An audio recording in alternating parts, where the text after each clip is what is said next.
Welcome to Unit 4 for our Marketing Management, Marketing 537.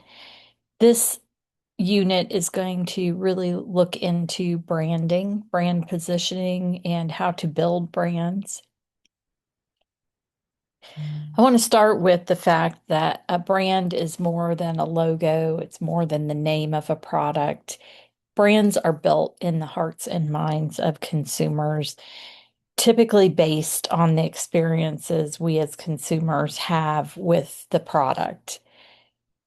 Comes through experience using the product, hearing about the product. Perhaps you've had family or friends who have talked about the product. Those shared emotions and experiences help to build that brand in our hearts and minds. Now, where companies want the brand to happen is the intersection of the logo, the product, the features and benefits, and those shared experiences we as consumers have. So companies can create a lot of things around the brand. They can do that logo, they can look at the packaging, the functionality, the features and benefits, the positioning statements. But if it doesn't match up with that customer experience, there's going to be a problem. Today, in this lecture, we're going to talk really about the brand and the company's role in helping to establish that brand and create that brand positioning. So, if we look at understanding the brand position, it's the company's image and trying to establish that really distinct place in the mind of the target market, creating that value proposition. What do we as consumers get when we use that brand? That is the value proposition. Now, companies can imagine all they want and they can create great positioning statements. But ultimately, if we as consumers don't experience that value that the company's telling us about, the brand is going to have a problem and it probably won't get much traction in the marketplace. So, merging the consumer opinion in using the product and the company's understanding of what they want that product to be. Those two things are where marketing really comes into play. And we as marketers have to make sure that that happens. The two things must intersect. I have an example here, or three examples of value propositions that companies have created for their products. Hertz Rental Car, they wanted to be that fast, convenient way to rent the right type of car at an airport. Their target customer was that busy professional, someone getting off the airplane, needing to get someplace fast. They want to get that car, so they have gone to the hopefully spot at the airport and they are picking up that car. Everything Hertz does then should revolve around helping that busy professional to know and understand the value proposition, but also to experience the brand proposition. Volvo Station Wagon, their value proposition is the safest, most durable wagon in which your family can ride. Their target customer is really that safety conscious upscale family. So everything Volvo does should be around creating that safe, durable wagon. And then we as consumers have that experience of feeling the safety, knowing the safety, having the safety. The two things absolutely have to intersect. We can't just say it, we have to do it. Domino's Pizza. Domino's was kind of the first pizza to have that home delivery. So that value proposition is a delicious hot pizza delivered promptly to your door. Their target customer was that convenience-minded pizza lover. So Domino's definitely has to make sure that pizza gets hot to your door and that it is quite tasty.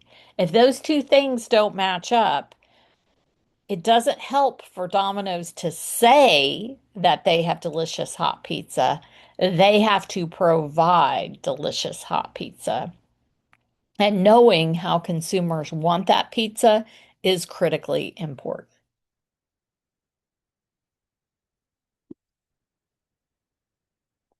So, as usual, marketers have to do a tremendous amount of research. So, we have to know and understand what our consumer, our target market wants, and we have to know how to provide for that want. That's what creates the brand. But we also have to look and see what is that competitive frame of reference.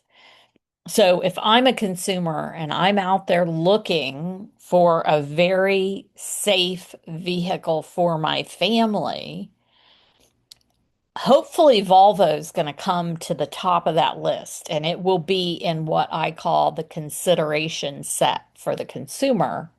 But what else will the consumer think of in that realm of safety vehicles for their family? That is called the competitive frame of reference.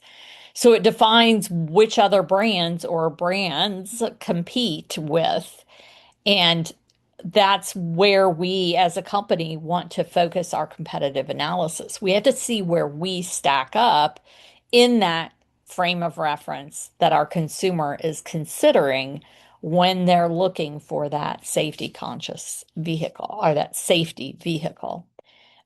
Category membership in an industry, and we have to look at share of market, mind, and heart. Remember, brands are built in the hearts and minds of consumers.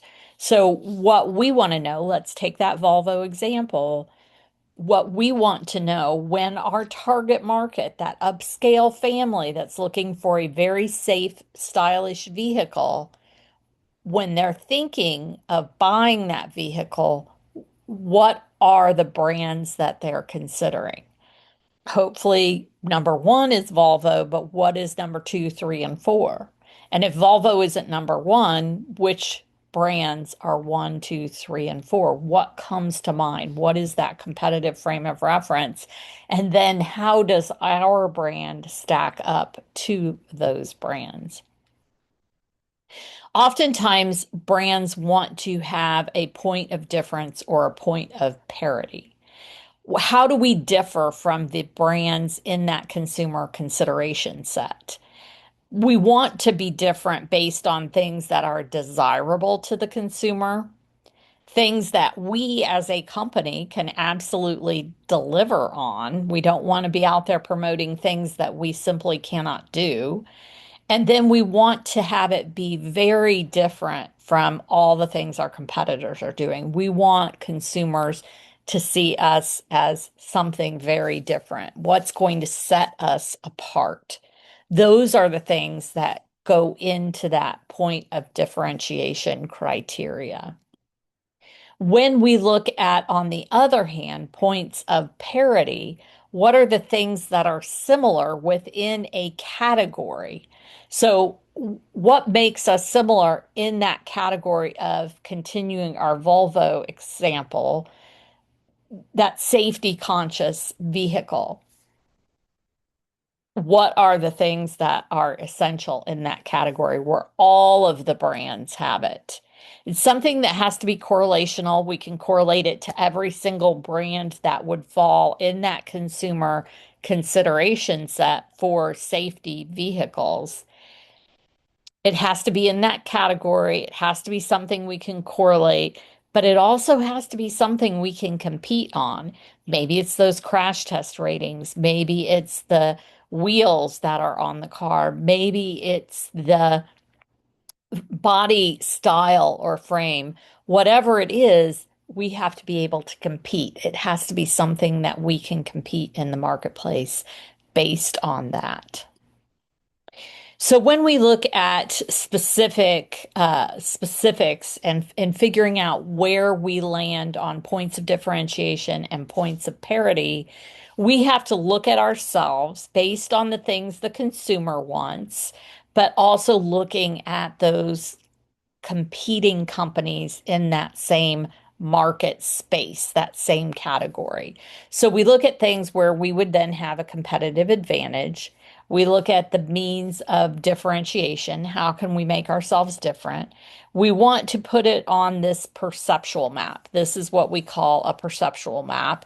And we want to look at then how can we use emotional branding to pull that consumer in. So let's just say we had a product and our target market said they wanted flavor. Flavor was important. So we would pick a category strong on flavor, light on flavor on our axis here. And then maybe looking at image, we want a traditional image versus a contemporary image. So we look at our customer segments and they have one, two, and three. So customer three wants traditional image and a stronger flavor, whereas customer two wants a lighter flavor. They're kind of in the middle on contemporary versus traditional image. We can then put all the brands into play. Brand A, brand B, brand C, brand D, and we can see which target markets are going to line up with these particular brands. So then we know how we stack up, what we're competing against. So let's say our brand was strong on flavor and we had more of a traditional image. We're not D, we might be E, but we're somewhere over here. The brand that we're going to compete most closely with is D. We've got the same kind of attributes as brand D. But we may want to look at and see, okay, what other things can we do to differentiate ourselves and make sure that we're pulling in this customer segment? How do we compete against brand D? And this is where your research comes in. Very important to be able to research your competitors, but also research these customer segments so you know how best to attract them. The other thing that we have in our marketing bag of tricks, so to speak, is our brand mantra. We want to know what is the essence of our brand, what is our core brand promise, and what is something meaningful or relevant to our consumer, not to us as a company, but meaningful and relevant to the consumer. These are all the things that go into that brand mantra. And we don't want to just sit in our corporate office and make something up. We want to make sure that that brand essence, that core brand promise, and the meaningful and relevant information all are important to our consumer. I was grading some papers for another class that I'm teaching, and the student had put in, they were looking at a specific business, and they put in the brand mantra. And when I looked at the brand mantra and I looked at the target customer for that particular company, I was so confused. And I said, you've got sort of a more really diverse target market, somewhat uneducated. I don't understand your brand mantra. It had big words, it had all these things, it was very complex. And I thought, how is your target market going to understand that brand mantra? Obviously, you guys crafted this in an ivory tower somewhere and you all massaged it and thought it was fantastic. But I can almost 100% guarantee that the customer, the target market, has no clue what that brand mantra means. And they're the most important person for that brand mantra. So be very careful as you look at that brand mantra. It needs to capture the essence of the brand, the core brand promise, but it has to be meaningful and relevant to your target market, not to you as a company, but to your target market. Couple things to just keep in mind, positioning or branding for a small business. So if you can do these things, these bullet points for a small business, it can translate into a big business as well. So find that compelling product performance advantage. Where do you differ from all the competitors in the marketplace? Focus on building one or two strong brands based on one or two key associations for the consumer. Encourage product trial in any way possible. And just as an example, I think I told you I have a coffee bar. Before I opened that coffee bar, for an entire year, I served coffee free all over my little market area. I wanted consumers to experience the product, but I also wanted to get that boots on the ground market research to really understand how they felt, what they would buy, what they knew about coffee, and how my coffee would work in that particular community I was looking at starting my business in. Encouraging product trial, especially if you're new out in the marketplace, you've got to have people try your product. That's one of the most important things. And so, included in the cost of your marketing is giving away these samples, being able to get that boots on the ground market research, having consumers try it, and getting that feedback. You want to develop a cohesive digital strategy that makes the brand bigger and better. How do you amplify through digital? Might be your website, might be an mobile app, it might be social media. Amplify that brand. You want to create buzz and build a loyal brand community, have events, sponsor things, get people engaged with your organization. Employ a well integrated set of brand elements, the logo, the brand mantra, the experience, all of those things help to create that brand. And then leverage those secondary associations. How do you work with people in your target market, other businesses? How do you claim that category? And then creatively, as I mentioned, the market research I did, but always ask your consumer. If you have some kind of product that's front facing with the consumer, be there talking to them, get as much information as possible. I was at my coffee bar today. Our sales have gone through the roof over the last few weeks. I changed up my management team and they are knocking it out of the ballpark. But I was in helping because we were so swamped with customers. And I always love when I go in there.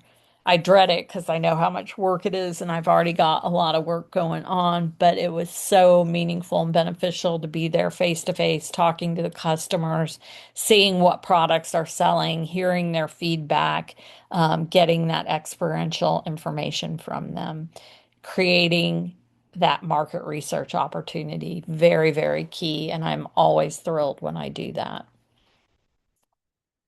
Okay, so let's look at now we've created our brand. So we're going to go into looking at how we expand that brand. How do we remain competitive?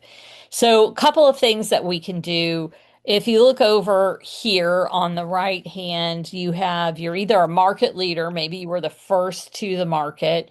You could be a market challenger. You've come in second and you want to challenge that leader. You could be the market follower and you're just picking up any kind of scraps that come your way, or you could be a market nicher. You've got something a little bit different than all of the others, so it kind of sets you apart. So, a couple things that you can do. You can either expand total market demand for your product, so you can reach further. You can look at how you can bring more customers in. You could maybe start new ways of doing your product. Let's say you were me with a coffee bar. I might open new shops and that would expand total market demand. I might just protect my market share and really make sure that my product is very good at what it does. I'm trying to just really be the best at what I do. Or I could increase market share. How do I bring in new customers? How do I continue to bring in new customers? So the brand's role for consumers, one, we want to, if you know you have a great brand, that reduces the risk to the consumer. They know what they're going to get every single time they experience your brand. So that reduces risk. They know, like when they come to my coffee shop, they know they're going to get a great cup of coffee. I've reduced their risk. Helps to simplify their decision making. I want a cup of coffee. Where am I going to go? Takes on personal meaning. We've got a lot of people that have reward or loyalty points. They've been coming to the coffee bar for years and years and years. It's taken on personal meaning for them. They feel like it's their coffee bar. It becomes part of the identity of the coffee bar that they know they're going to get a great cup. It's part of the community I'm in. We have a long standing there. It's almost taken on a human-like characteristic. These are all the things that great brands do for consumers, and it is the reason that consumers are brand loyal. Think about yourself when you go to the grocery store. You're in that cereal aisle. It's probably one of the most crowded aisles in a grocery store. You've got hundreds of boxes of cereal. You've reduced your risk. You know what cereal you like. You're going to get that same one. It helps simplify that decision making. Takes on personal meaning. It has sort of nostalgia. You get some feelings when you're eating that cereal. Becomes part of your identity. You have it for the first thing starting out your day every morning. It can also take on that human-like characteristic. This is what you want. This is part of who you are, what makes you get the day going correctly. If we were to look at, and that was from the consumer perspective, if we were to look at the brand's role for firms, brands can help simplify that product handling, helps with organizing inventory. Brands offer legal protection. A branded product cannot be taken by another company. You have some legal rights with it, creates that brand loyalty, and it helps definitely secure that competitive advantage in the marketplace.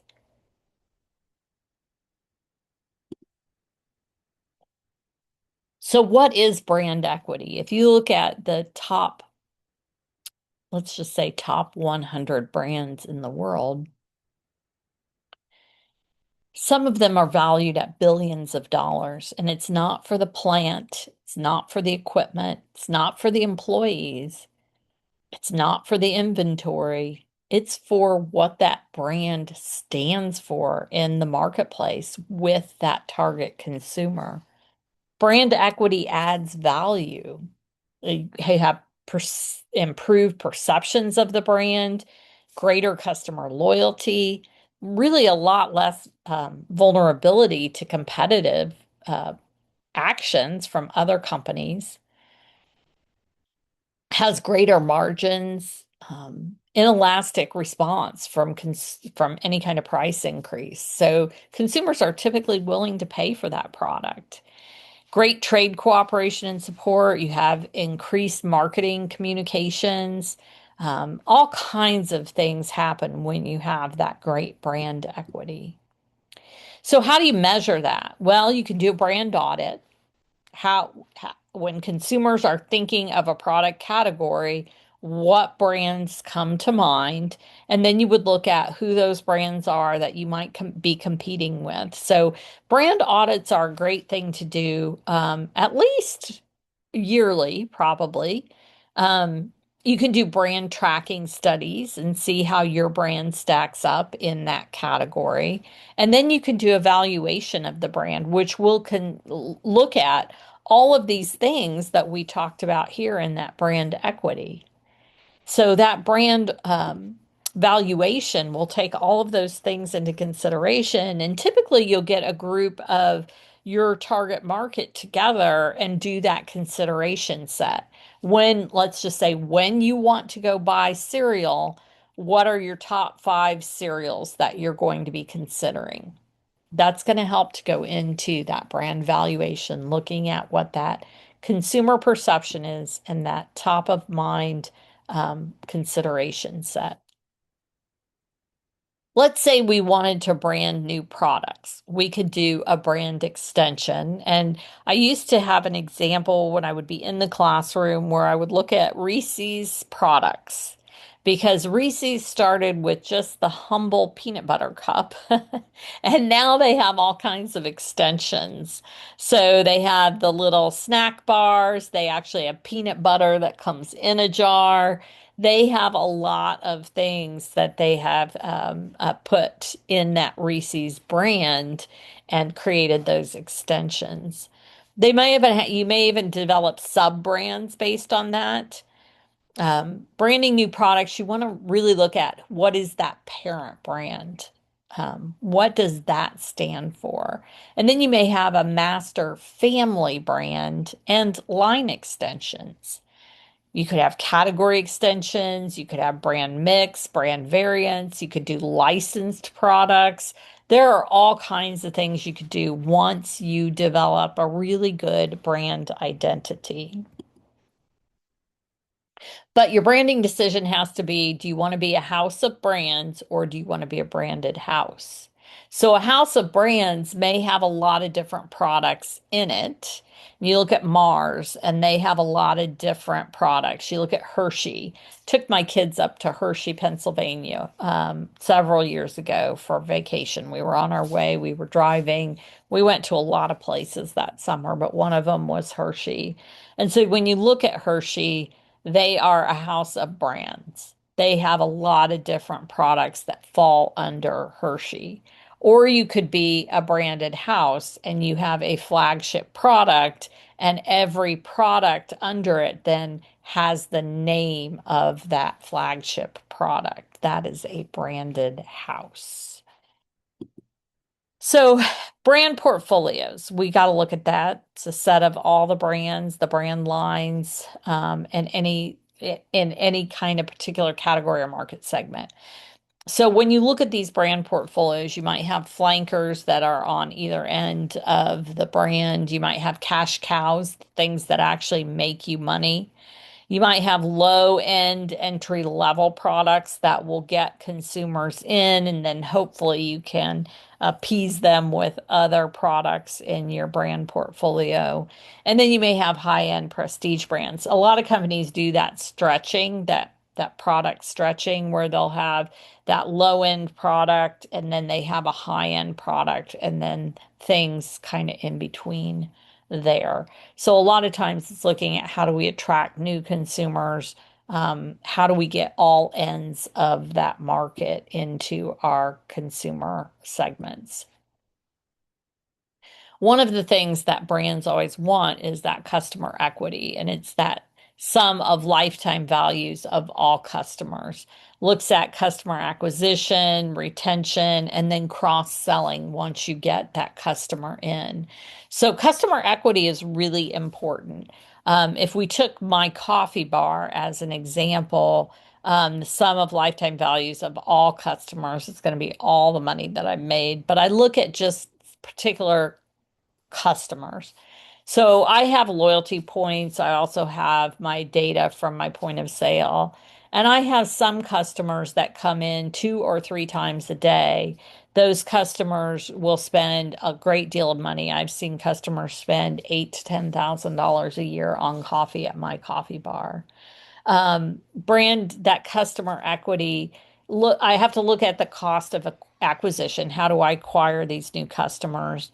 How do I make sure I keep them? And then how do I cross sell them once they get into my coffee bar? Like I maybe want them to buy coffee beans. I maybe want them to buy pastries. So I've got to kind of look at all of those things, and that helps to create that customer equity. I've got a slide here just looking at some growth strategies. I'm going to let you review that on your own. There are a lot of things companies can do to continue to grow and build that market share. Look at how they can make that brand even more powerful in their category of products. And then we look at growing the core. You've got to make the core brand as distinctive as possible. Need to drive that distribution through both your existing and any new channels. So my existing, let's just use the coffee bar as an example. My existing strategy is my bricks and mortar coming into the coffee bar and getting drinks, but I can do it through new channels as well. And a new channel that I have is adding those coffee beans. You can go online and buy coffee beans through my online store.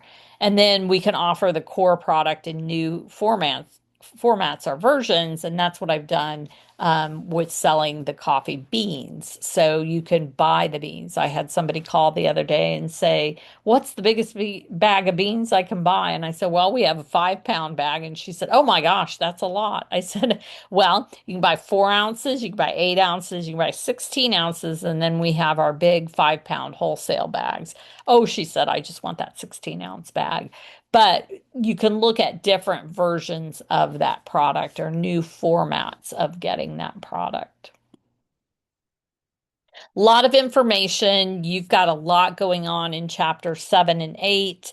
If you have questions, please message me through the course room. Happy to answer any questions you might have. Lots of information, but you've got some videos, you've got some case studies, you've got a lot of things that you can also reference, and your textbook. This is just to go over some sort of top of line information and help you with understanding that. Have a good week, and I look forward to getting with you next week.